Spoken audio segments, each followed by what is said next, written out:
On a rainy day, a female janitor is cleaning windows when she suddenly freezes, spotting an elderly woman in a wheelchair stranded outside an office building. Ignoring company rules and the risk of losing her job, she rushes over to help, bringing the woman into the lobby to shelter from the rain. Her actions get her fired on the spot, but she feels no regret, even though she has no idea that the helpless woman she saved is the mother of a billionaire, a man who is about to change her life forever. Before we dive in this story, let us know where you watching from. We love to hear your thought.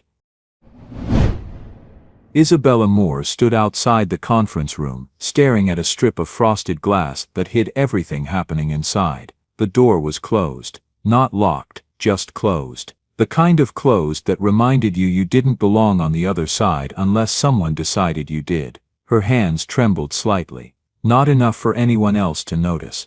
Enough for her to feel it. She pressed her palms together, then released them. Her fingers were cold. She hadn't worn gloves this morning. She hadn't thought it would matter. Inside the room, voices rose and fell in muted tones.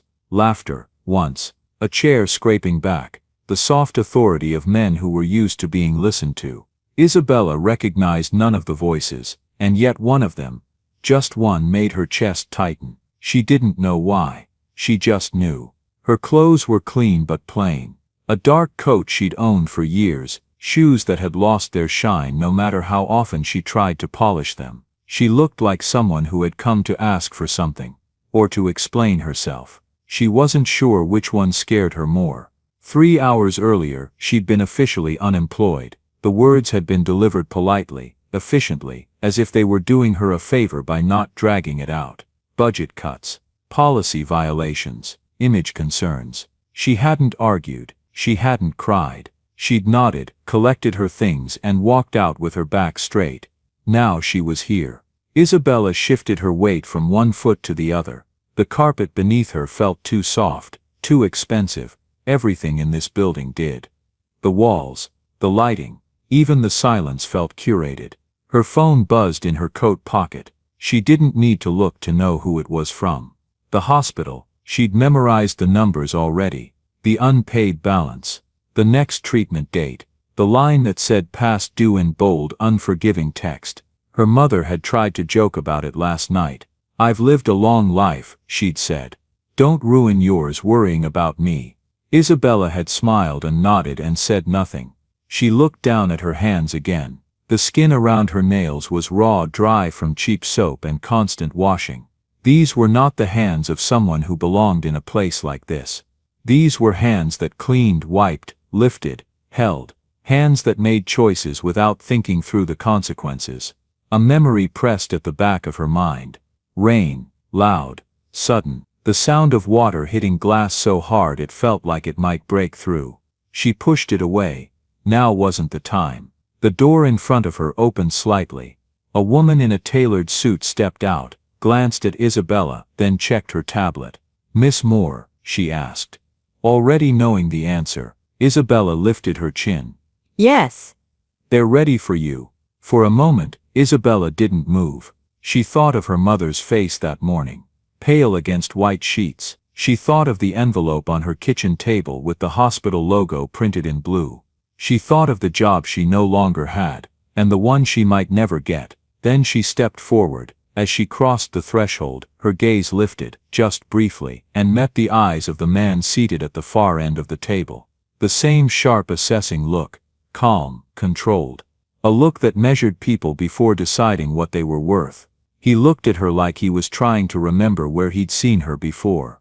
Isabella felt her breath catch. She didn't know it yet, but everything that mattered had already happened. Not in this room. Not today. It had happened days ago, under a gray sky, in the middle of the rain. The rain didn't start gently. It never did in that part of the city. It came down all at once, hard and sudden, drumming against the glass of the second-floor windows like an accusation. Isabella Moore stood on a narrow ledge inside the building, one hand gripping the frame, the other dragging a squeegee downward in slow, practiced strokes. Soap water ran in thin, uneven lines. She wiped, reset, wiped again. Below her, traffic crawled, horns blared, impatient and angry. Umbrellas collided on the sidewalk, black and gray shapes bumping into each other without apology. People moved fast, heads down, shoulders hunched, as if speed alone could keep them dry. Isabella glanced at the clock, mounted on the far wall.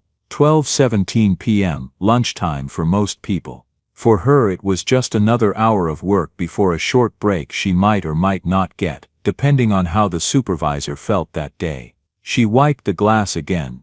Her arms ached. She'd been on windows since early morning. Third building this week. Corporate offices liked their glass clean. It made everything inside look polished, controlled, as if nothing messy ever happened there. She leaned forward slightly, angling the squeegee to catch a stubborn streak near the corner.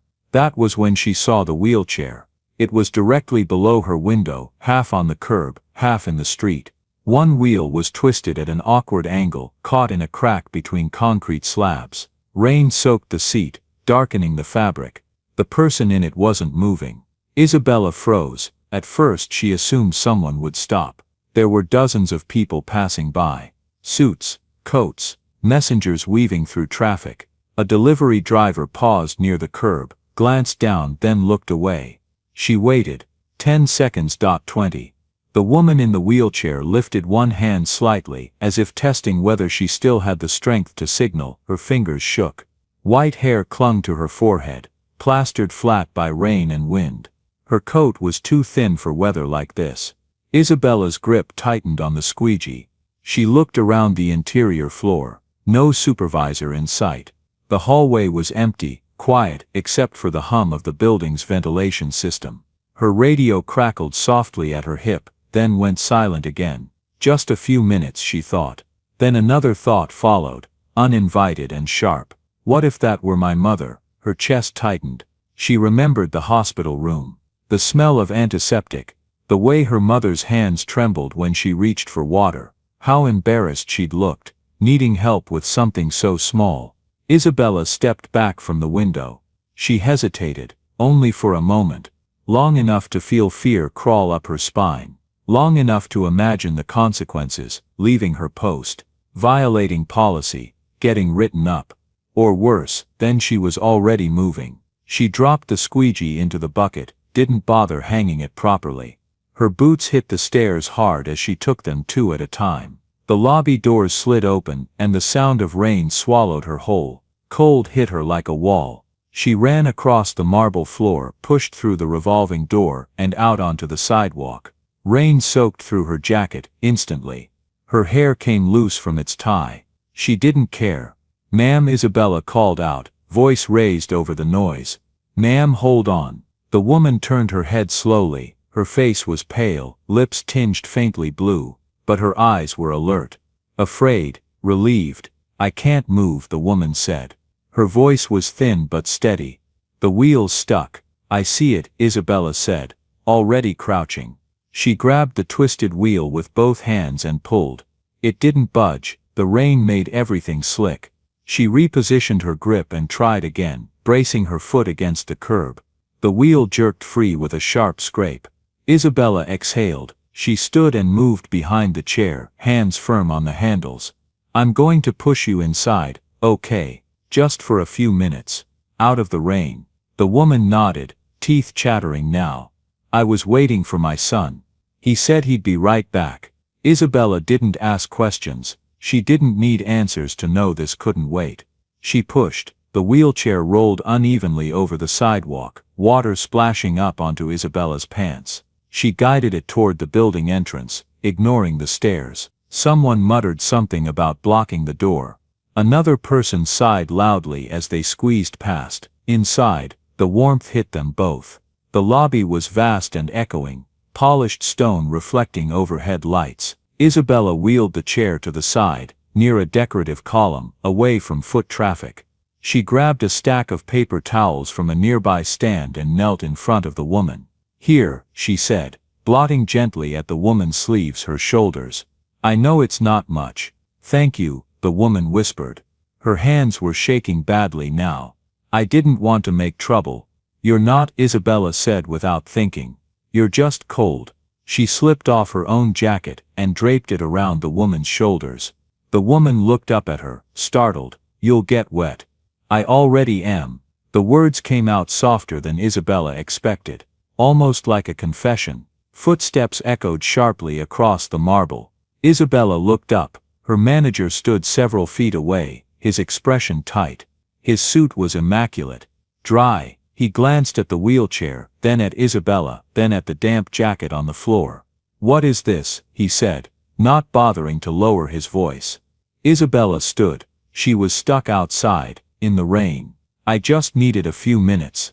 "This is not our responsibility," he said flatly. "We can't have this in the lobby." She couldn't move, Isabella said. Her heart was pounding now. "I'll take her out as soon as the rain eases. Just 15 minutes. He shook his head. "This is a corporate building. We have policies, liability issues. You're creating a scene." The woman in the chair shrank back slightly, her hands clutching the armrests. "I'm sorry," she murmured. "I didn't mean to." "Don't," Isabella said, turning back to her manager. "She's not doing anything wrong." "Isabella," he said sharply. "Step away. I'll call security. They'll handle it." "Handle it how?" Isabella asked. By then she knew the answer. A guard appeared from the far end of the lobby, already scanning the situation. His gaze lingered on the wheelchair, then flicked to Isabella. "Sir," the manager said, gesturing. "We need this removed." The guard hesitated. Just a fraction of a second. Then he reached for the handles. Isabella stepped forward. She stood directly in front of the wheelchair, blocking it with her body. Her hands were shaking now, but she didn't move. "She's not trash," Isabella said. Her voice was low, steady. "You don't just push her back into the rain." The lobby went quiet. The manager's face hardened. "Get out of the way." "No, you're making this worse." "No," Isabella said again, louder this time. "You are." For a moment no one spoke. Rain streaked down the glass walls behind them, blurring the city outside. Then the manager straightened. "You're done here," he said. Effective immediately. "Collect your things and leave." Isabella felt the words land, heavy and final. She didn't argue, she didn't beg. She turned to the woman in the chair and picked up her jacket from the floor. She wrapped it tighter around her shoulders. "Come on," Isabella said softly. "Let's go." They moved back out into the rain together. The building doors slid shut behind them with a quiet, indifferent sound. Outside, the rain hadn't slowed. If anything, it was worse. Isabella pushed the wheelchair down the block, her shoes slipping slightly on wet pavement. The woman pointed weakly toward a small grocery store on the corner, its awning sagging under the weight of water. They made it inside, breathless. The store was warm and cramped, shelves packed tight with canned goods and cheap bread. Isabella guided the chair to a small table near the back, next to a fogged-up window. She checked her pocket, pulled out her wallet, and counted. Enough for food.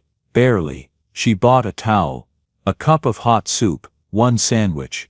She split it in half without thinking. They ate slowly, steam rising between them, rain tapping against the glass. For a while neither of them spoke. But silence has a way of opening doors, and before Isabella realized it, she was talking about her mother. About the hospital, about how fast things could fall apart when you were already one step from the edge. The woman listened, really listened, and when she finally spoke, her voice carried a different weight. "I have a son," she said. "He's very busy." Isabella nodded. She understood that kind of busy. The rain kept falling, and somewhere just beyond the window, a future Isabella couldn't yet see was already beginning to take shape. The grocery store smelled like warm bread and damp coats. Isabella sat across from the woman, hands wrapped around a paper cup of soup she hadn't really tasted yet. The rain hadn't stopped. It hammered against the glass, relentless, as if the sky itself refused to let the moment pass quietly. For a brief fragile stretch of time, it almost felt like they were invisible. Two people tucked away in the corner of a small store, sharing heat, sharing silence, no one staring, no one asking questions. That was when the door swung open again. A man in a dark blazer stepped inside, shaking rain from his umbrella. He scanned the room once, then twice. His eyes landed on the wheelchair, then on Isabella. His jaw tightened. "Excuse me," he said, already walking toward them. "You can't be here like this." Isabella looked up slowly. "We're just eating, we'll be gone soon." The man crossed his arms. "This store isn't a shelter, and you," his gaze flicked to the woman, "can't block the aisle." The woman shrank slightly, fingers curling into the blanket Isabella had tucked around her legs. "I'm sorry," she said automatically. "I didn't mean to cause trouble." Isabella felt something harden in her chest. She stood. "She's not blocking anything. We're sitting." The man exhaled sharply, annoyed. "I don't want complaints, that's all. Finish up and go." He turned and walked away. The moment passed, but the air didn't soften again. Isabella sat back down, pulse loud in her ears. She glanced at the woman, who was staring down at her hands now, shoulders slumped.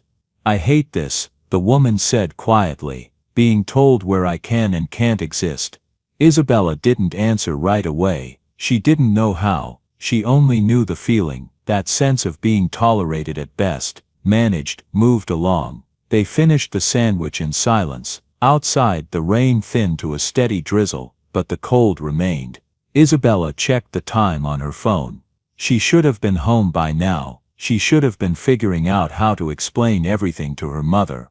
She should have been panicking. Instead she stood and pushed the wheelchair back toward the door. "I'll walk you a bit," she said, "at least until you're somewhere dry." The woman nodded. "Thank you." Again. They stepped back onto the sidewalk. The city had shifted. The lunch rush was gone, replaced by a dull gray lull. Puddles reflected the tall glass buildings like distorted mirrors. They hadn't gone far, when a familiar voice cut through the noise. "Isabella." She froze. Her manager stood under the building's overhang, dry and rigid, phone pressed to his ear. He lowered it slowly as she approached, eyes narrowing. "You didn't collect your things," he said. "I will," Isabella replied, "after I help her get somewhere safe." His gaze flicked to the wheelchair. His expression didn't change. "This isn't your problem anymore." "She was never a problem," Isabella said. "That's not the point." His voice was calm, professional. "You violated policy. You embarrassed the company. Now you're loitering outside with her like you're making some kind of statement." Isabella felt heat rise in her face. "I'm just making sure she's okay." He sighed, as if she were exhausting him. "You're still representing us until you leave the premises, and this," he gestured vaguely, "doesn't look good." "Since when does helping someone look bad?" Isabella asked. "Since it creates risk," he said flatly. "If she falls, if she claims we refused her services, if someone records this and spins it online, that's how." The woman looked between them, confused, frightened. "I can go," she said quickly. "Really, I don't want to get you into trouble." Isabella turned to her. "You're not getting me into trouble." "Yes, she is." The manager cut in. "And so are you." He pulled his phone from his pocket again. "I'm calling security. They'll escort you both away from the building." The word escort landed wrong, heavy, final. Isabella's heart pounded. She knew what that meant. They wouldn't help. They wouldn't ask where the woman was going. They would move her along, out of sight, out of responsibility. She positioned herself behind the wheelchair again, hands firm on the handles. "No," she said. The manager stared at her. "Excuse me." "No," Isabella repeated. Her voice was steady now, clear. "You're not pushing her anywhere." "Step aside," he said. Now, a security guard approached from the entrance, large and silent. His eyes flicked to Isabella, then to the woman, then back to the manager. "Sir?" the guard asked. The manager nodded. "They need to leave." The guard reached for the wheelchair. Isabella stepped forward. She didn't raise her voice. She didn't shout. She simply stood there, body between the guard and the woman, rain soaking her hair, her jacket, her shoes. "She's not trash," Isabella said. "She's not something you drag out of the way because she's inconvenient." The guard hesitated. He looked at the woman's trembling hands, at her soaked coat, at Isabella's expression. The manager's patience snapped. "Enough. You're done. Both of you. Move." "No," Isabella said, again, for the last time. For a moment no one moved. Cars passed. A bus splashed through a puddle, spraying water onto the curb. The city kept going, indifferent. Then the manager straightened, his face set. "You're fired," he said, effective immediately. "Leave. Or I'll have security remove you." The words hit hard, clean, like a door slamming shut. Isabella felt it then. The fear, sharp and sudden. She thought of her mother, of the hospital bills, of the job she'd already lost, and still she didn't move. She looked down at the woman in the wheelchair. "I'm sorry," Isabella said softly, not for losing her job, for the world, for the fact that kindness always seemed to come with a price. The woman reached up and squeezed Isabella's hand. "You did the right thing," she whispered, "even if it hurts." Isabella nodded once. She turned the wheelchair away from the building, and pushed forward, into the rain, into the cold, into uncertainty. Behind them the manager watched for a moment, then turned back inside. The glass doors slid shut, sealing warmth and order and policy behind them. Isabella didn't look back. She focused on the sidewalk ahead, on keeping the wheels straight, on the sound of rain hitting pavement. She didn't know where she was going.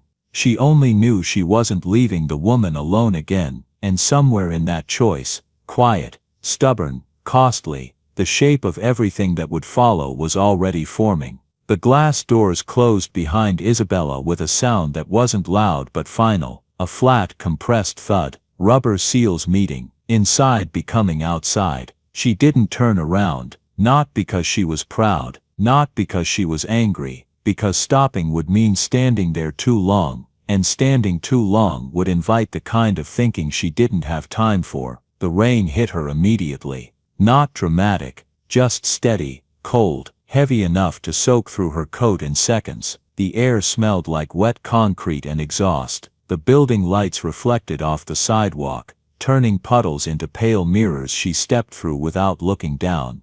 Her hands started to shake before she noticed the cold, a fine tremor at first, the kind you could ignore if you were busy. She wasn't busy anymore. She adjusted her grip on the wheelchair handles. The metal was slick. Her palms burned slightly where the skin had rubbed raw earlier. Her shoulders ached, not sharply, dull, deep. The ache of effort already spent and not yet finished. She rolled the chair forward, the wheels resisting at every uneven seam in the pavement. Each push cost her something. She didn't count it, her body did. They moved away from the building, one block, then another. The glass behind them reflected less and less until it disappeared entirely, replaced by brick storefronts and narrow awnings dripping rainwater in uneven lines. Traffic hissed past. No one slowed, no one stared. The city resumed its indifference the moment the doors were out of sight. Isabella's stomach tightened, not hunger yet, something earlier than that. A hollow pressure. She hadn't eaten since morning. She hadn't planned to. She'd planned to work, get through the shift, go home. Plans didn't matter now. Her phone vibrated in her pocket. She stopped walking, fingers stiff as she pulled it out. The screen lit up with a missed call, then another, then a voicemail notification. The hospital. She didn't play it right away. She stood there, rain sliding down her hairline, jacket growing heavier by the second, the wheelchair waiting patiently in front of her, like it understood pauses better than people did. When she finally pressed play, the voice was clipped, professional, familiar in a way she hated. Her mother's next treatment was scheduled for Friday. The balance on the account was still outstanding. The number was specific, exact, not abstract. $862.40. The date mattered more. Friday, 3 days away. She slipped the phone back into her pocket without calling back. There was nothing to say. Apologies didn't reduce balances. Promises didn't move dates. She started walking again. The rain picked up, not harder, just more insistent, the kind that crept under collars and soaked seams no matter how tightly you zipped. Isabella felt it settle into her shoes, cold against her toes. She adjusted her stride to keep the wheelchair steady. The woman inside it didn't complain, didn't rush her, didn't apologize for the inconvenience. That silence felt heavier than conversation.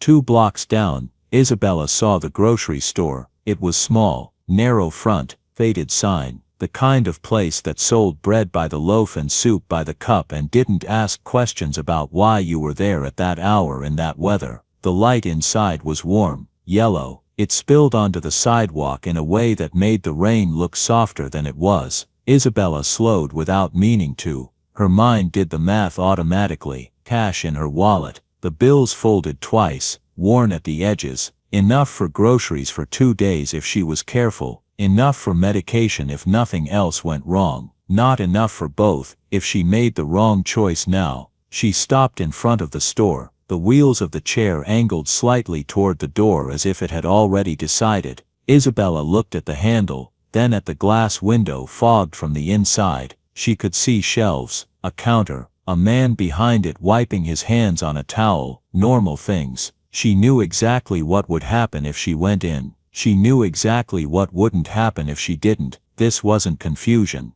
It was clarity. "I can wait," the woman said quietly. Isabella shook her head. "You shouldn't." It wasn't an argument, just a statement. She pushed the door open with her shoulder, guiding the chair inside. Warmth hit her face immediately. Not comfort, relief. Her glasses fogged for a second. She blinked until they cleared. The man behind the counter looked up, took in the wet coat, the chair, the set of Isabella's jaw, and nodded once without comment. She parked the wheelchair near the heater, not close enough to be obvious, close enough to matter. She took off her own jacket, heavier now with water, and draped it carefully over the woman's shoulders. The fabric was thin. It wouldn't do much. It was what she had. "I'll be right back," Isabella said. She walked to the counter and scanned the prices without picking anything up. Soup, bread, tea. She added numbers in her head, subtracted, recalculated.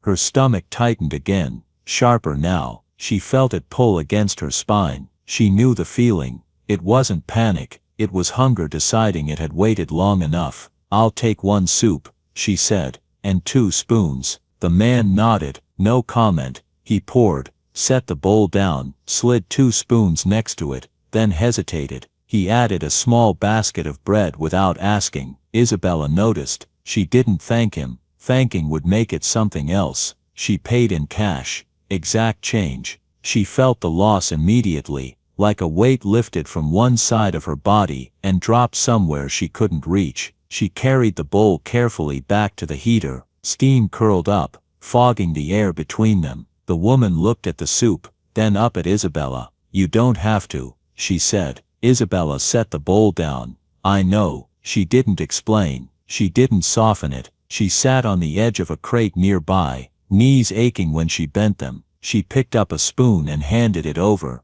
Then she picked up the other. They ate slowly, not ceremoniously, practically, spoonful by spoonful alternating without discussion. The warmth spread unevenly. First the throat, then the chest, then gradually the ache in Isabella's stomach eased just enough to stop shouting. She felt the fatigue settle in once the urgency passed, the kind that waits politely until you sit down. Her hands still shook, though less now. Her shoulders sagged. She rolled them once then again, trying to ease the stiffness. It didn't work. She stopped trying. Her phone vibrated again. She didn't look at it this time. She knew what it would say. Another reminder, another missed call, the future insisting on being noticed. She kept eating. When the bowl was empty, Isabella stood and returned it to the counter. The man nodded again. No receipt, no questions. She went back, pulled her jacket tighter around the woman and checked the wheels before moving. One was still damp. She wiped it with her sleeve. The fabric darkened further. She didn't care. Outside, the rain had eased slightly, not stopped, just loosened its grip. Isabella pushed the chair back toward the street. Her body protested now, loudly. Every muscle that had worked earlier now demanded payment. She felt it in her calves, in her lower back, in the base of her neck. She didn't slow down. She didn't look back at the store. She didn't count what was left in her wallet. She didn't calculate how she'd explain. Friday. Those were tomorrow problems. Today had already taken what it would take. As they moved down the sidewalk, Isabella felt something settle into place. Not resolve, not righteousness, just a line crossed, clear, irreversible. She hadn't chosen it with speeches or declarations, she'd chosen it with her feet, with her hands, with money she wouldn't get back. She knew exactly what she had traded, and she kept walking anyway. They didn't speak, as Isabella pushed the wheelchair farther down the street, not because there was nothing to say, because whatever needed to be said had already happened in action. Words would only soften it, and Isabella didn't want soft, she wanted forward. The rain followed them, lighter now, thinner, but still persistent. It clung to the edges of everything, the hems of her pants, the wheels of the chair, the space between breaths. Her shoes made a faint wet sound with every step. She ignored it. She had learned a long time ago that discomfort only demanded attention if you let it. They passed closed storefronts, a laundromat glowing fluorescent behind fog glass, a pharmacy with metal shutters halfway down, as if even the building was tired, a bus stop with no one waiting. The city looked like it was holding its breath. Isabella's phone vibrated again. She didn't stop walking this time. She reached into her pocket, glanced at the screen long enough to register the name of the hospital, then slid it back without answering. The chair rolled steadily in front of her. The woman's posture was still, composed, as if she understood exactly what kind of day this had become. "You don't have to take me any farther," the woman said after a while. Isabella tightened her grip on the handles. "I do."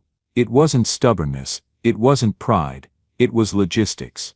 Leaving her halfway somewhere would mean undoing everything. Isabella had already chosen. That wasn't an option. Not anymore.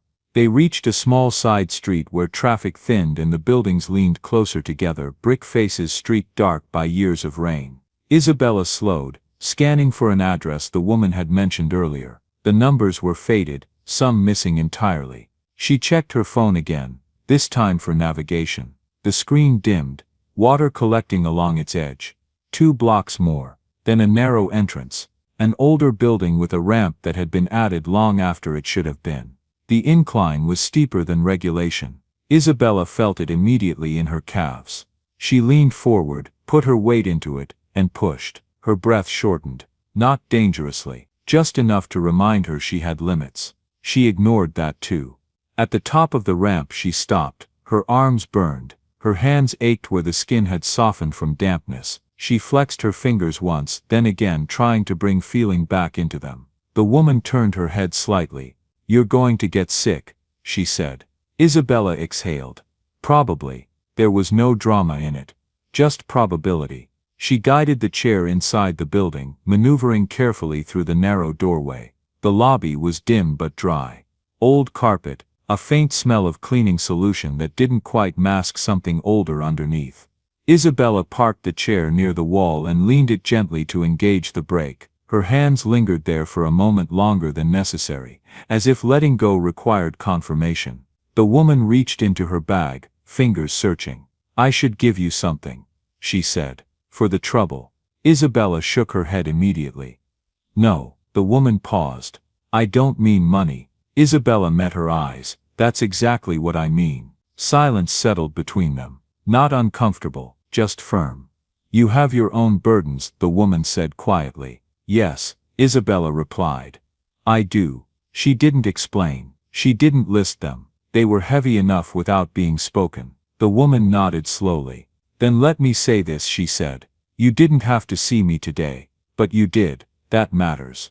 Isabella absorbed that without reacting. Compliments felt strange right now. Out of place, like being offered shade when you were already soaked. "I'll be fine from here," the woman said. Isabella hesitated for half a second. Then she stepped back. Not because she believed it fully, because staying longer would turn this into something else. Something that required negotiation, or permission. She turned and walked back out into the rain. The moment the door closed behind her, the weight hit, not emotionally. Physically, her legs felt unsteady, her shoulders sagged. The adrenaline that had carried her through the last hour drained out all at once, leaving behind soreness and fatigue that had nowhere to go. She leaned against the wall for a moment, just long enough to steady herself. Then she pushed off and kept moving. She didn't know where she was going yet. Home, eventually, but not immediately. The idea of her small apartment felt too tight right now. Too quiet. She needed motion, needed distance.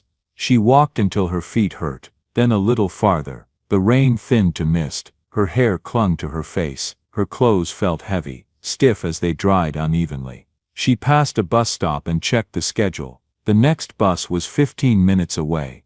She considered waiting, then shook her head and kept walking. Her phone buzzed again. This time she stopped. She answered without speaking. "Miss Moore," the voice said. Same clipped tone as before. "We're calling to follow up regarding your mother's account." "I know," Isabella said. There was a pause. Papers rustling. "We need confirmation of payment arrangements by end of day tomorrow." Isabella closed her eyes briefly. "I understand. Friday is the treatment," the voice continued, as if reminding her of something she could forget. "We can't proceed without." "I understand," Isabella said again. She hung up before the sentence finished. She stood there, phone in hand, rain settling lightly on her shoulders. She didn't scream. She didn't cry. She didn't bargain with herself. Those things required energy she didn't have. Instead she pictured the bills. The numbers, the dates. She pictured the grocery store. The soup, the moment she'd handed over cash, knowing exactly what it would cost her later. She didn't regret it. That surprised her. She started walking again, slower now, every step deliberate. There was no undoing today, no version of events where she kept her job and still stood in front of that wheelchair. No outcome where she stayed dry and warm and untouched. She had crossed a line, not dramatically, not loudly, but completely. By the time she reached her block, the rain had stopped entirely. The street lights cast steady pools of light on the pavement. Everything looked ordinary again, as if nothing irreversible had happened. Isabella climbed the steps to her building, each one heavier than the last. She unlocked her door, stepped inside, and closed it behind her. The apartment was quiet. Too quiet. She stood there for a moment, keys still in her hand, shoes damp, body exhausted, mind strangely clear. There was no going back, and for the first time since the glass doors had closed behind her, Isabella allowed herself to acknowledge it, not with fear, not with regret, but with acceptance. She had stepped past a boundary she could not uncross, and she had done it on purpose. The grocery store sat on a corner. Most people didn't notice unless they were already tired. Not trendy, not loud, just a narrow space with fogged windows and a heater that clicked softly every few minutes, like it was reminding itself to keep going. Isabella pushed the wheelchair inside, and felt the air change immediately. Warmth, stale coffee, bread toasted too long. The smell of a place that didn't expect to be photographed. No one looked up. That was the first thing she noticed. A man hunched over a laptop near the window. Two women talking quietly at a small round table, coats still on. Someone asleep in the far corner, head resting on folded arms.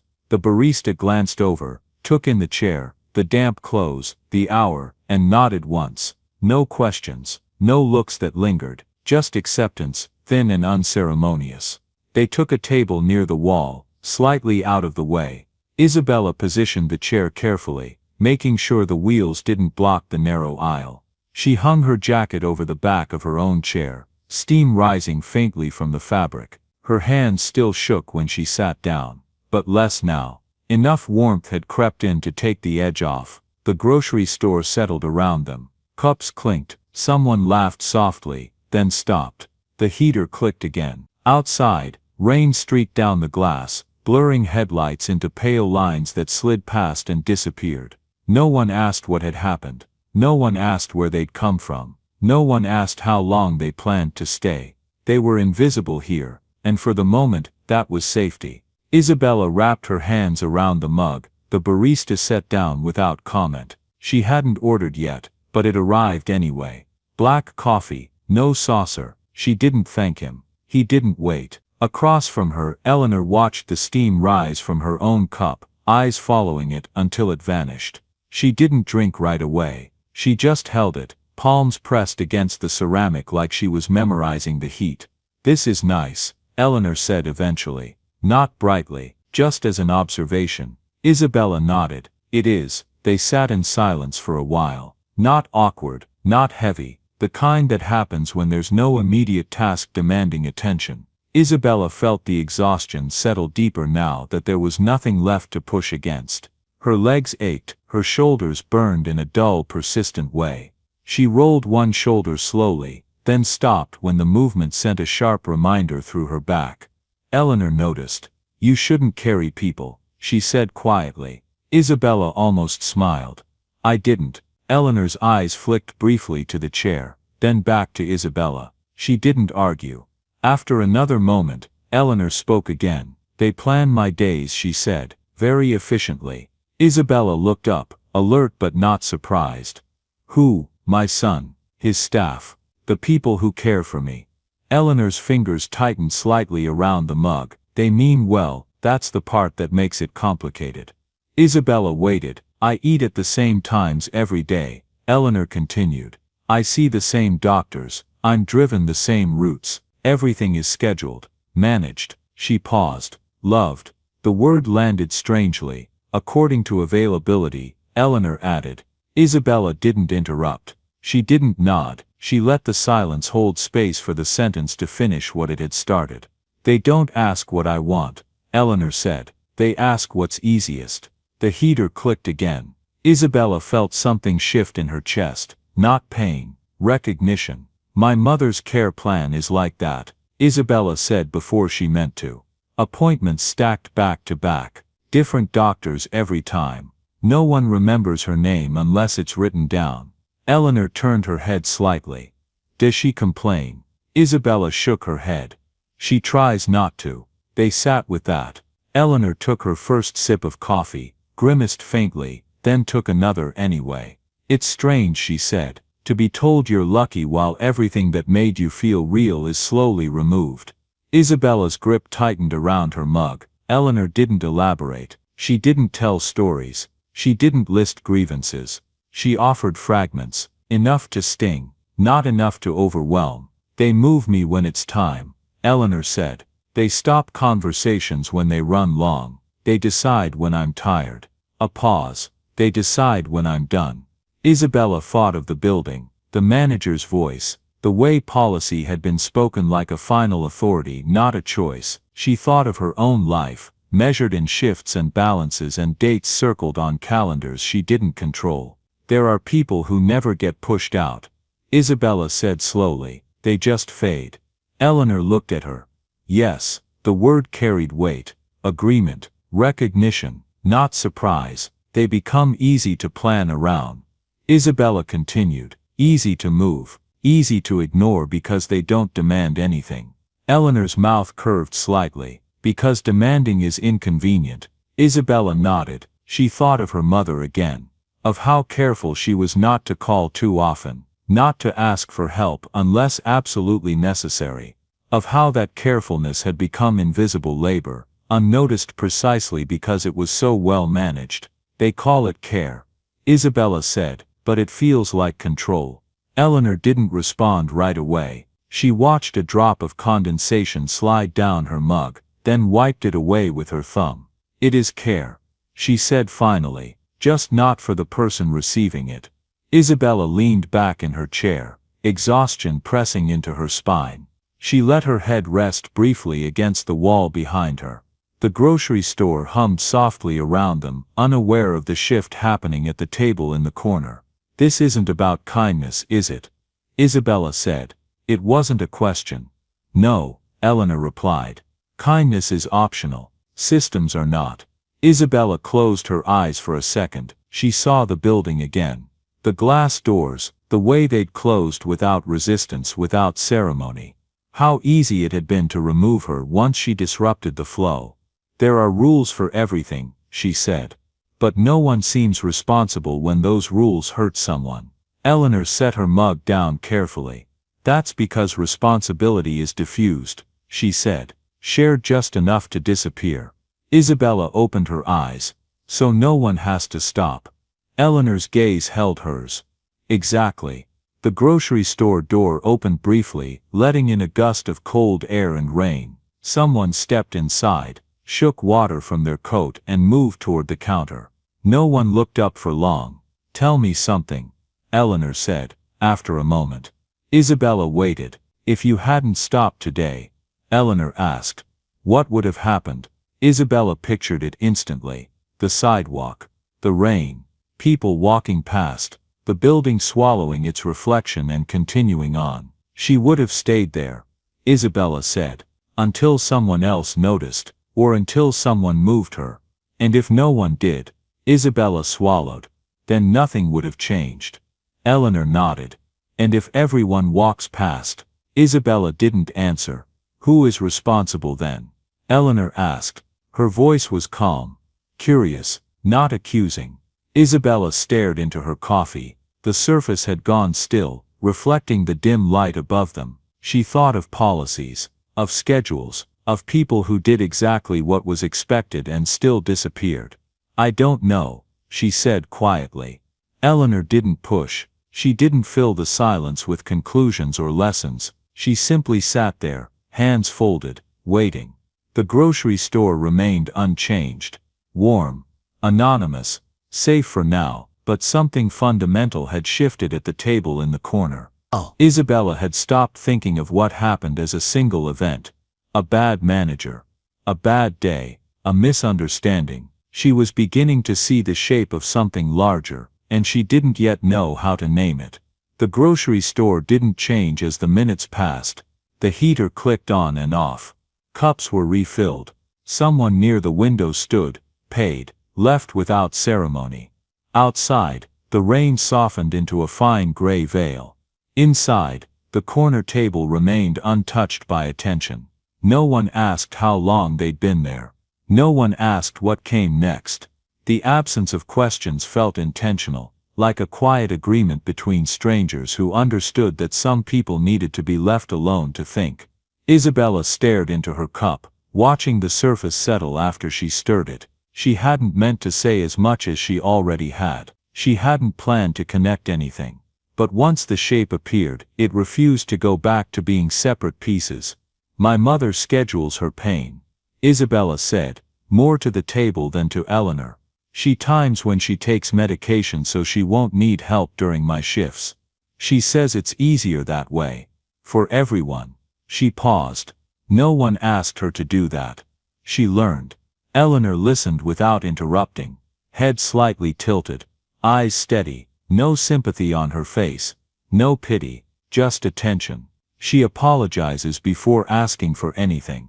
Isabella continued. Before calling, before needing a ride. She says sorry like it's a reflex. Isabella's fingers tightened around the mug. She's afraid of becoming a problem. Eleanor nodded once. Problems are expensive, she said. In time, in patience, in paperwork. Isabella let out a breath that sounded almost like a laugh. So people learn to disappear instead. Yes, Eleanor said. They make themselves smaller, quieter, easier to plan around. The words landed with precision, not as a diagnosis, as a description. Isabella thought of herself before that afternoon, of how many times she'd stepped aside, lowered her voice, accepted explanations that felt wrong but were delivered confidently. She'd told herself it was temporary, practical, necessary. I've done that too, she said. I thought it was survival. Eleanor's gaze softened just slightly. It is, she said. At first. Isabella looked up. And then it becomes habit, Eleanor replied. And habits become systems. The grocery store door opened again. A gust of damp air rushed in, then out. The bell above the door rang once, then settled. Isabella followed the sound with her eyes until it stopped. There are people who never get written up, she said slowly. Never get fired. Never get told no. She thought of the building manager. The policy manual. The way authority moved without resistance. And there are people who disappear without anyone having to push. Eleanor folded her hands. Because pushing leaves marks, she said. Systems prefer clean exits. Isabella felt the truth of that settle somewhere deep. Clean exits. Quiet ones. Ones that didn't require explanation or accountability. Ones that could be labeled unfortunate and filed away. They didn't drag me out today, Isabella said. They didn't raise their voices. They just said I was out of alignment. Eleanor smiled faintly. Alignment is a useful word, she said. It suggests geometry instead of choice. Isabella nodded. It makes it sound neutral, and inevitability feels easier to accept than responsibility, Eleanor said. Isabella leaned back, the chair creaking softly beneath her. She felt older in that moment. Not wiser, just heavier with understanding. The story she told herself about one bad decision, one unfair manager, no longer fit.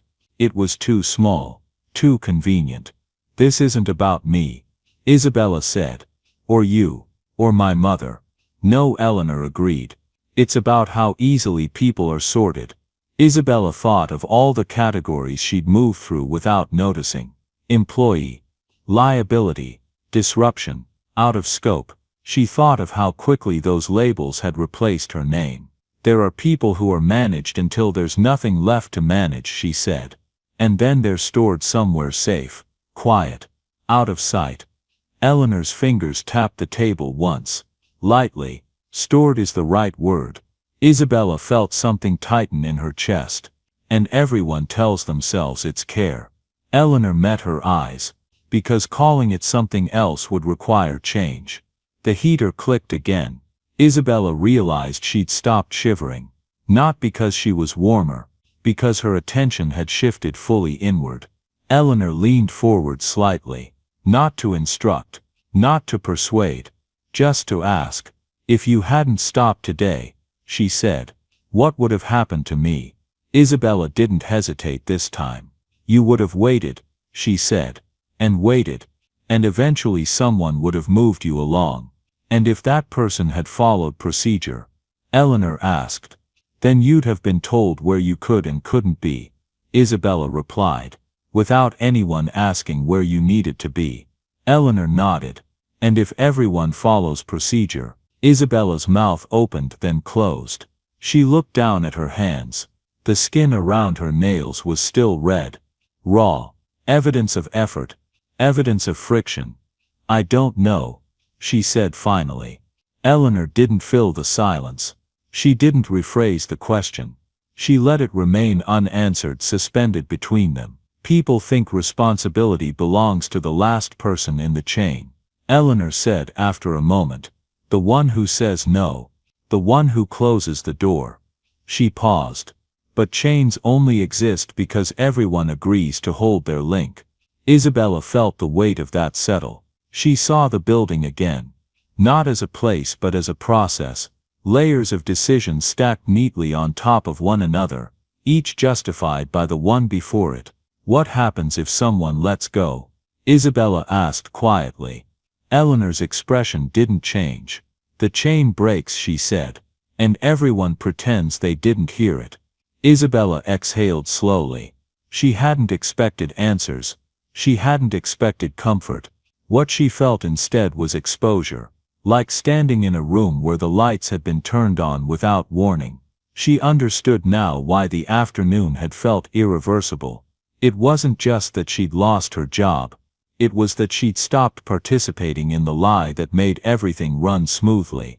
The grocery store began to empty. Chairs scraped softly. Coats were pulled on. Conversations faded into the rain. Still no one looked at their table for long.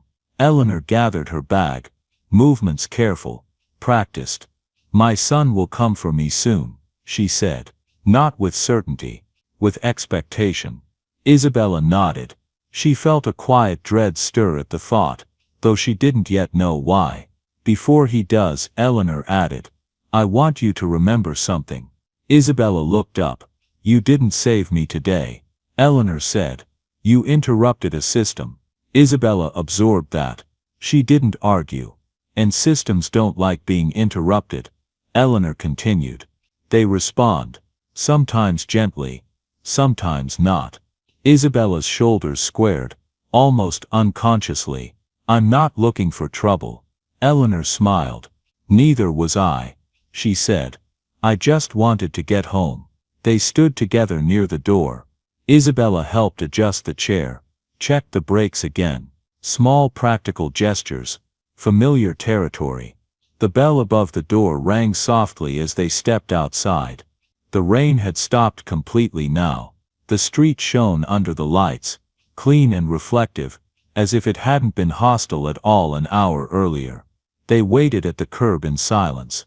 Isabella felt it then. Not fear. Anticipation. The sense that something was moving toward her whether she wanted it or not. That the questions Eleanor had asked would not stay contained to a grocery store corner. Somewhere decisions were already being made, and she would soon be standing in front of them. The car arrived without announcement. No engine growl, no impatience. It pulled up to the curb and stopped as if it had always planned to be there. As if the street had made space for it long before its tires touched the wet asphalt. Isabella noticed it only because Eleanor straightened slightly in her chair, a small adjustment that came from habit, rather than expectation. The vehicle didn't signal wealth. It didn't need to. Its stillness was enough. The door opened smoothly, quietly, and a man stepped out. He moved without urgency, without scanning the street, without the reflexive glances of someone unsure of their surroundings. He crossed the distance between the car and the curb at an even pace, coat buttoned, posture upright. Control, not confidence, was the first thing Isabella registered. "Mother," he said. No rush, no apology for being late, just acknowledgement. Eleanor looked up at him. "You came," she said. He inclined his head. "I said I would." He turned then, eyes settling on Isabella for the first time. The look wasn't sharp. It wasn't warm either. It was assessing in a way that felt practiced, as if he had learned long ago how to notice without revealing what he noticed. "You helped her," he said. It wasn't a question. Isabella nodded once. "Yes." He studied her for a moment longer. Not her clothes, not the chair, her face, as if committing something to memory. "What's your name?" he asked. "Isabella," she replied. He repeated it quietly. "Isabella." He didn't ask what she did, didn't ask why she was there, didn't ask what it had cost her. He reached into his coat pocket and withdrew his wallet. Movements unhurried. He held out a card, then paused, adjusting his grip so she could see it was blank on one side. No title, no company, just a name and a number. "For your trouble," he said. Isabella didn't take it. She shook her head. "I can't." The man's brow furrowed slightly, not in offense, in curiosity. "Why not?" "Because if I accept it," Isabella said evenly, "this becomes a transaction." He considered that, truly considered it. The card remained suspended between them for a beat longer. Then he slipped it back into his wallet. "Very well," he said. He helped Eleanor into the car himself. No driver stepping in. No instructions barked. Just careful hands, and an attention that suggested this. At least he did not delegate. Once Eleanor was settled, he closed the door gently and turned back to Isabella. "Good night, Isabella," he said. The use of her name landed with unexpected weight. He hadn't written it down. He hadn't asked her to repeat it. He remembered. Then he got into the car. The door closed. The engine started softly. The vehicle pulled away, smooth and silent, disappearing down the street without leaving anything behind but a faint impression of order. Isabella stood there for a moment longer. The sidewalk empty again. The night felt cooler now, quieter. She exhaled and began walking home. Her body ached. Her steps were slow. She replayed nothing. There was no space left for speculation, only movement. She didn't know who that man was. She didn't know why the encounter lingered in her chest like an unfinished sentence, but as she walked under the streetlights, shoes damp, shoulders heavy, one thought followed her all the way home. Someone had seen, and whatever came next, it wouldn't be accidental. The conference room door closed behind Isabella Moore with a muted click that felt louder than it should have. The room was colder than the hallway. Not in temperature but in tone. Polished wood table, glass walls, leather chairs arranged with intention. Every object placed where it belonged. Every person already seated knowing exactly why they were there. Isabella stood for a second too long before moving. No one told her where to sit. She chose the chair closest to the door. Not by accident. Old habits didn't disappear just because circumstances changed. You always stayed close to an exit when you weren't sure you'd be allowed to stay. Across the table sat 6 people. Men and women in tailored suits, faces neutral, expressions carefully controlled. Executives, decision makers, people used to being deferred to. And at the far end of the table sat him, the man from the rain. He looked different here, sharper, more contained. The fatigue she'd seen that evening was hidden beneath posture and authority. His suit fit perfectly. His hands rested calmly on the table, fingers loosely interlaced, but his eyes were the same. They met hers without hesitation. Recognition flickered there, brief, controlled, then gone. Isabella's pulse picked up. She hadn't known what to expect when she'd been told to come back, only that the call had come faster than she'd imagined. Less than 48 hours after she'd lost her job. Less than 48 hours after she'd walked home with an empty wallet and no plan. She'd almost ignored the call. Almost. A woman to her left cleared her throat. "Miss Moore, thank you for coming in on such short notice." Isabella nodded. "Of course." Her voice sounded steadier than she felt. "We understand you were recently terminated from your previous position," the woman continued, glancing at a tablet, "under unusual circumstances." Isabella didn't look away. That's one way to describe it. A few people shifted in their seats. The man at the end of the table leaned back slightly. "I asked her here," he said. The room went still. The woman paused, then inclined her head. "Of course, Mr. Caldwell. So that was his name, Caldwell." He turned his attention back to Isabella. "You probably didn't expect to see me again so soon." Isabella met his gaze. "No. Do you know why you're here?"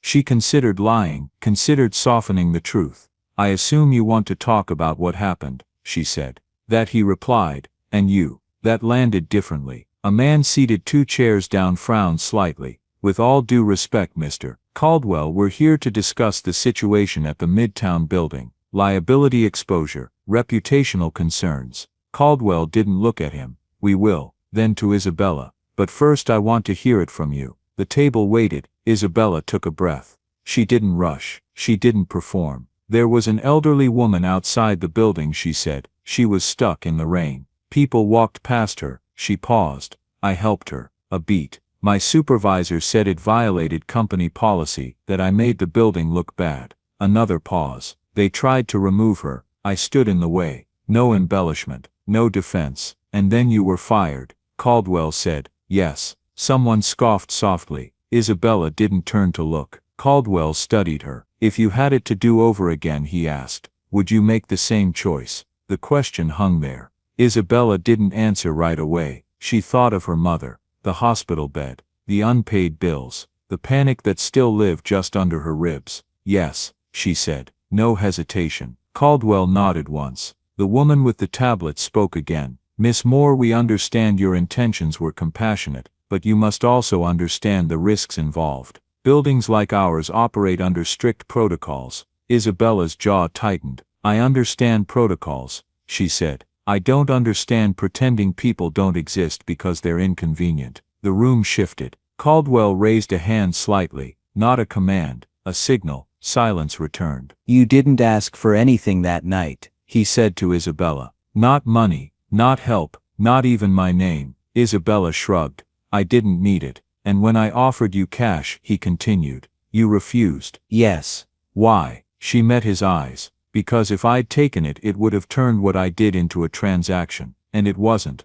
A few people exchanged looks. Caldwell leaned forward, elbows resting lightly on the table. "Do you know how rare that is in rooms like this?" Isabella didn't respond. "You embarrassed the building manager," someone else said, sharper this time. "You created a scene. You put the company at risk." "I stood still," Isabella replied calmly. The scene already existed. That earned her a long look from Caldwell. He turned to the others. "You see the problem." The man frowned. "I see someone who doesn't understand corporate boundaries." No, Caldwell said. You see someone who does, better than most. The room went quiet again. Miss Moore, Caldwell continued. Your background is not traditional. That was one word for it. You don't have an MBA. You don't have corporate experience. You were cleaning windows 3 days ago. Isabella nodded. Yes. And yet, he said, you recognized a situation every one of us would have avoided. You acted without calculating cost or benefit, and when confronted you didn't retreat. He paused. That tells me something. The woman with the tablet hesitated. Yes. Mr. Caldwell, are you suggesting? I'm suggesting, he interrupted gently, that we stop pretending competence only comes with credentials. He looked back at Isabella. Tell me something. When you stood in front of that wheelchair, what were you thinking about? Isabella's hands curled slightly in her lap. My mother, she said. How scared she'd be if she were alone like that. Caldwell's expression shifted, almost imperceptibly. My mother, he said quietly, has been afraid for a long time. No one spoke. He straightened. Miss Moore, I don't want to offer you money. Isabella's shoulders eased a fraction. I want to offer you a job. The words settled slowly. A man near the center of the table laughed once, incredulous. You're serious? Yes. The woman frowned. In what capacity? Caldwell didn't take his eyes off Isabella. Senior advisor, community and human impact. Isabella blinked. I'm not qualified. You're overqualified. Caldwell said, just not on paper. She shook her head. I don't belong in rooms like this. Caldwell smiled slightly. That's exactly why you do. The table erupted. Questions, objections, concerns layered over one another. This is impulsive. It sets a precedent. We can't base hiring decisions on sentiment. Caldwell waited them out. When the room quieted again, he spoke evenly. This company has spent decades optimizing profit, and somewhere along the way we forgot the cost. I'm not interested in surrounding myself with people who know the rules but never question them. He turned back to Isabella. You don't flinch when authority pushes you. You don't barter your values, and you see people our systems erase. A pause. I need that. Isabella swallowed. And what do you need? He asked. She thought for a moment. My mother's care, she said. Flexibility, a real contract, and the understanding that if I see something wrong I'll say it. Caldwell nodded. Done. The woman with the tablet hesitated, then slowly nodded as well. Others followed. Not convinced, but compliant. Caldwell stood. We'll draft the paperwork. Isabella remained seated, heart pounding. Miss Moore, he added. Softer now. This won't be easy. People will test you. They'll assume you're here because of me. She met his gaze. Let them. A corner of his mouth lifted. Good. As the meeting adjourned, people filed out in clusters murmuring. Some glanced at Isabella with curiosity, others with thinly veiled resentment. Caldwell lingered. You didn't read the card I gave you, he said. No. He nodded. I hoped you wouldn't. She stood then, suddenly aware of how tired she was. Why me? She asked quietly. Caldwell didn't answer right away, because he said finally, you didn't save my mother to change your life. He held her gaze. You did it because it was the right thing to do. Isabella left the building minutes later,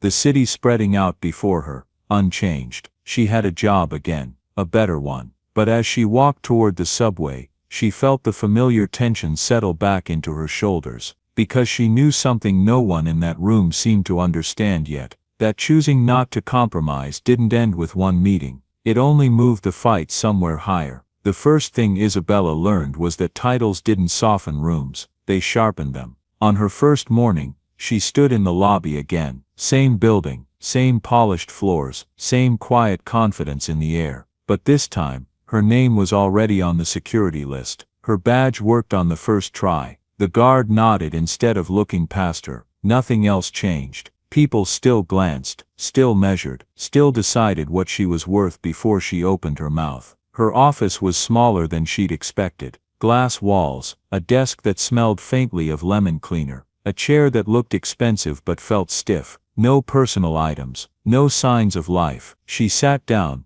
placed her bag carefully on the floor, and waited for the feeling of arrival. It didn't come. Instead there was a low constant awareness, like standing on unfamiliar ground that could shift without warning. By noon the emails started. Not hostile, never hostile. That would have been too obvious. They were polite, precise, Carefully worded questions that sounded like collaboration and felt like interrogation. Can you clarify your role? Who exactly do you report to? Was this position approved by the full board? Isabella answered each one simply, directly. No defensiveness, no explanations she hadn't been asked to give. Still the looks followed her through the halls. She felt them in meetings, in pauses that lasted a fraction too long after she spoke, in the way certain people avoided sitting next to her, as if proximity implied agreement. On her third day she was invited to a strategy review. The conference room was larger than the one she'd been in before, longer table, more screens, more people who had already decided what outcomes they preferred.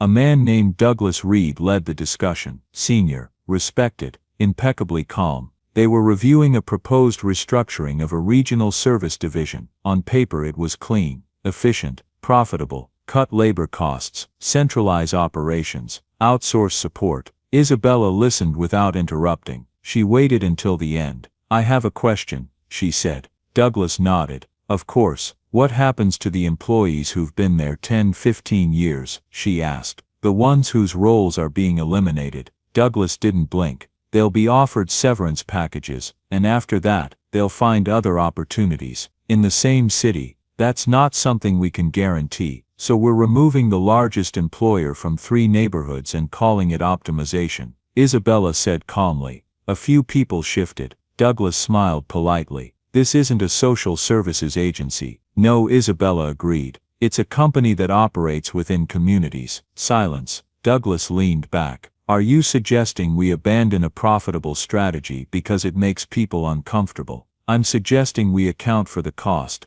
Isabella said. Not just the savings. The cost is already calculated, he replied, gesturing to the spreadsheet. Those numbers don't include displacement, she said. They don't include increased public assistance usage, local business collapse or reputational damage when people realize we hollowed out their town and moved on. That's speculative. Everything you're projecting is speculative, Isabella said. The difference is whose lives are treated as variables. The meeting moved on. Afterward, a woman Isabella didn't recognize caught up with her in the hallway. You might want to be careful, the woman said quietly. About what? About pushing back so early. People don't like being challenged by someone they didn't choose. Isabella met her eyes. Neither do I. The woman studied her, then gave a small smile. Good luck. By the end of the first week, Isabella understood the rules. Speak, but not too much. Question, but only what was already safe to question.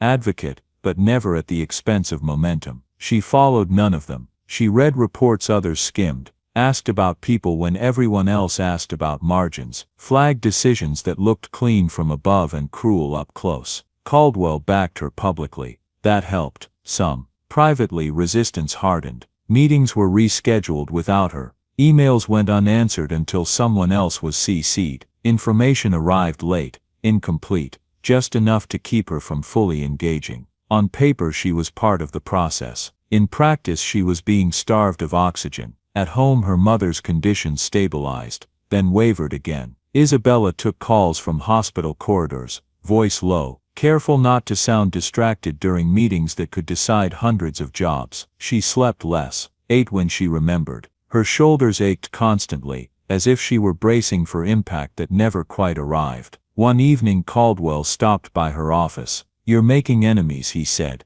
I know. You don't have to fight every battle. I'm not, she said. I'm fighting the ones that matter. They're going to come for you. I know. The next morning she was copied on an internal memo she wasn't supposed to see. It outlined concerns about her fit, her lack of alignment, her potential liability to long-term strategic goals. The language was clinical, bloodless. What it meant was simple. They wanted her gone. She forwarded the memo to Caldwell without comment. His response came an hour later. I'm handling it. She didn't feel reassured. 2 days later the real move came. It started with a missing file. A report Isabella had submitted flagging discrepancies in a supplier contract had vanished from the shared drive. Not deleted, just gone. It restored a previous version. The discrepancies were no longer there. She resubmitted documented, saved backups. The following week she was called into a compliance review. A man she'd never met slid a folder across the table.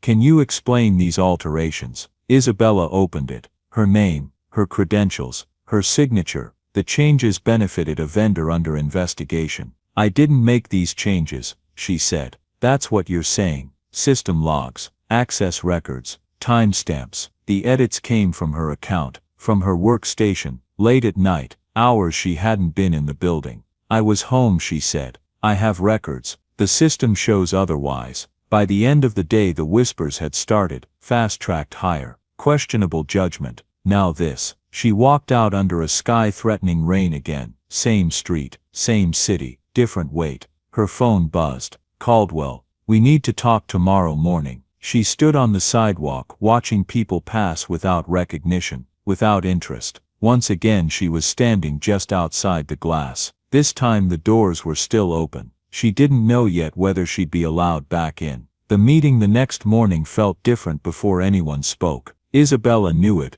the moment she stepped into the building. The air was heavier. Conversations stopped a beat too late. Eyes followed her longer than usual, then looked away quickly, like they didn't want to be caught staring at someone who was already halfway gone. Her badge still worked. That didn't mean much. Not anymore. Caldwell was waiting in his office when she arrived. He didn't invite her to sit right away. He stood by the window instead, hands clasped behind his back, looking out at the city like it had personally disappointed him. They're pushing hard, he said finally. Isabella nodded. I assumed they would. They're calling it a compliance issue now, not values, not alignment. Compliance. She let out a slow breath. That's cleaner. It's more dangerous, Caldwell replied, because it sounds objective. She sat down then carefully. Do you believe them? He turned to face her. No. That was something. Not enough, but something. They want to suspend you pending investigation, he said. Access revoked. Email frozen. Effective immediately. And after that, if they find what they're looking for, Caldwell said quietly, they'll terminate you with cause. Isabella didn't react. She'd already walked that road once. Losing everything a second time didn't feel dramatic anymore. It felt familiar. Do I get to defend myself? Yes, Caldwell said. In theory. By noon her access was gone. Her inbox locked. Her files sealed. Her calendar wiped clean as if she'd never existed in it at all. She packed her bag slowly, not because she was being watched, because rushing felt like panic, and panic was what they expected. As she walked toward the elevators, someone called her name. It was the woman from the hallway, the one who'd warned her weeks ago. I'm sorry, the woman said softly. I tried to push back. Isabella shook her head. You don't have to apologize. They're saying you altered procurement documents, that you pushed changes through without authorization. Do you believe that? The woman held her gaze, then shook her head. No, that's enough, Isabella said. At home that evening, her mother noticed immediately. You're too quiet, she said from her hospital bed. That's never good. Isabella smiled and brushed her hair back gently. I'm just tired. Did they do something to you? Isabella adjusted the blanket instead. Everything's fine. Her mother studied her. You've always said that right before everything fell apart. That night, Isabella lay awake listening to the city. Sirens, distant voices, the hum of traffic that never fully stopped. She thought about the woman in the rain, about standing in front of that wheelchair, about how simple it had felt at the time. She hadn't known then what the cost would be. She knew now. The next day the call came. A formal notice, a scheduled hearing,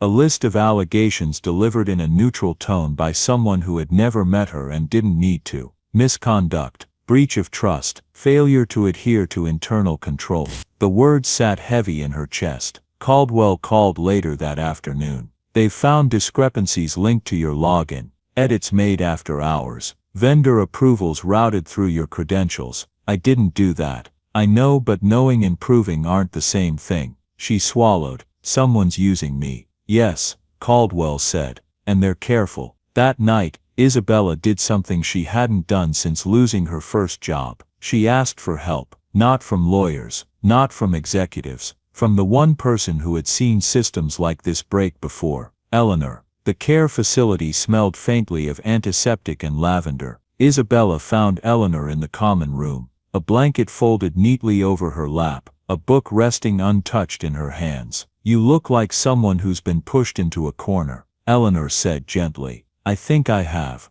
They sat together in silence. Then Isabella told her everything. Not the headlines, not the accusations, the details, the missing files, the altered records, the quiet confidence of people who assumed she'd be easy to erase. Eleanor listened without interrupting, without reacting. "They're not trying to prove you did something wrong," Eleanor said. "They're trying to prove you don't belong." Isabella exhaled. "Can I fix it?" Eleanor smiled faintly. "You don't fix something like this alone." The next 48 hours passed in a blur. Eleanor made calls, old ones, quiet ones, the kind that didn't show up on calendars. Isabella followed trails. Eleanor pointed out patterns others would have dismissed. Someone had been careful, but not careful enough. The breakthrough came late on the second night. A vendor invoice flagged months earlier resurfaced in a different department's ledger. Same numbers, same structure,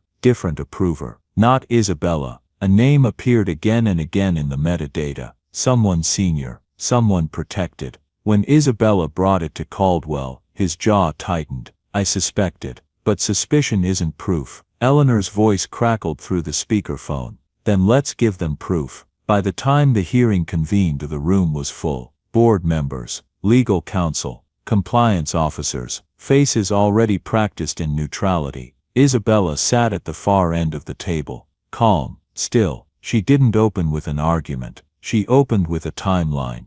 Dates, access logs, approval chains, vendor relationships mapped across departments. She didn't accuse, she showed. The room shifted as the pattern became impossible to ignore. "This suggests coordinated activity," someone said. "It suggests a scapegoat," Eleanor replied. Silence followed. The investigation expanded. Names were added, questions redirected. Isabella was cleared of immediate wrongdoing. She wasn't celebrated. She wasn't apologized to. She was reinstated, with conditions. The price came quietly. She returned to work changed. She no longer believed the system would correct itself if shown the truth. She stopped trying to be liked, focused on structure, accountability, building processes that didn't depend on individual kindness to survive. Weeks later, as rain began to fall again, Isabella paused by the glass doors of the building. She thought of how this had started. One woman, one moment, one choice. The cost had been high, but the story wasn't finished yet, not even close. The truth didn't explode. It surfaced, quietly, relentlessly, the way facts do when they're allowed to exist long enough without being buried. The investigation expanded beyond Isabella's case. Vendor contracts were reopened, approval chains re-examined, internal controls audited with a level of seriousness they hadn't seen in years. Was names that had once been untouchable were suddenly spoken out loud in rooms where silence used to protect them. No dramatic arrests, no shouting matches, just emails that stopped being vague, meetings that stopped being polite, decisions that stopped pretending nothing was wrong. The man who had orchestrated the manipulation resigned before he could be removed. His statement cited personal reasons. Everyone knew what that meant. The board accepted it without ceremony. The system corrected itself just enough to survive. Isabella watched it happen from her office, hands folded, expression calm. She didn't celebrate. She didn't feel victorious. She felt tired. The kind of tired that comes after holding your ground for too long, not knowing if the ground would still be there when you finally let go. Caldwell stopped by one evening after most of the floor had emptied. He didn't sit. He leaned against the doorway, arms crossed loosely. "You could have made this very personal," he said. Isabella didn't look up from the document she was reviewing. "It was never about me." He nodded. "That's what scares people." She closed the file and finally met his gaze. "What happens now?" "We restructure," Caldwell said. "Not just departments, not just oversight. We change how decisions get made, who's in the room when they're made. And if that costs money," he smiled faintly, "then it costs money." That was the part no one had expected. Not retaliation, not revenge, restraint. Isabella declined the public recognition, declined the press inquiries, declined the narrative that framed her as an exception, a miracle, a feel-good anomaly the system could point to and move on from. Instead she helped build review boards that included people who lived in the communities affected by acquisitions. She insisted on transparency that couldn't be quietly rewritten. She pushed policies that forced executives to sit with consequences instead of delegating them away. Progress was slow, uncomfortable, necessary. Her mother's care stabilized. The hospital visits became routine instead of terrifying. Bills were paid on time, not because Isabella had won, but because she was no longer one decision away from losing everything. Eleanor visited less often now. Her health was fragile, but her presence remained steady in Isabella's life. They talked about small things, weather, books, the quiet relief of being seen. One afternoon, Eleanor reached for Isabella's hand. "You know," she said softly, "people will remember you for the stand you took in that building." Isabella shook her head. "I hope they don't." Eleanor smiled. "Why?" "Because if they remember me," Isabella said, "it means they're still waiting for individuals to fix what systems refuse to." Eleanor squeezed her hand. "That's exactly why they'll remember you." Years later the building would still stand. The glass would still gleam. The boardrooms would still hum with ambition and urgency and the quiet confidence of people making decisions far from the lives they shaped. But something had shifted. A pause had been introduced where none existed before. A question asked where silence used to be. A hesitation that forced people to consider who was being left behind. All because one woman hadn't stepped aside. Isabella walked past the lobby one evening as rain began to fall again. She paused, just for a moment, watching people hurry through the doors, umbrellas angled low, eyes focused on anywhere but each other. She remembered that afternoon. The wheelchair, the instinct, the choice that hadn't felt like a choice at all. She understood now what no one had told her then. That kindness wasn't a detour from power. It was a form of it, and it didn't ask permission. Isabella stepped into the rain, coat collar turned up, moving forward without spectacle. The city absorbed her as it always had, but somewhere quietly it was different because she'd been there. If this story stayed with you, if it made you pause or question or see someone you might have walked past before, take a second to like and subscribe.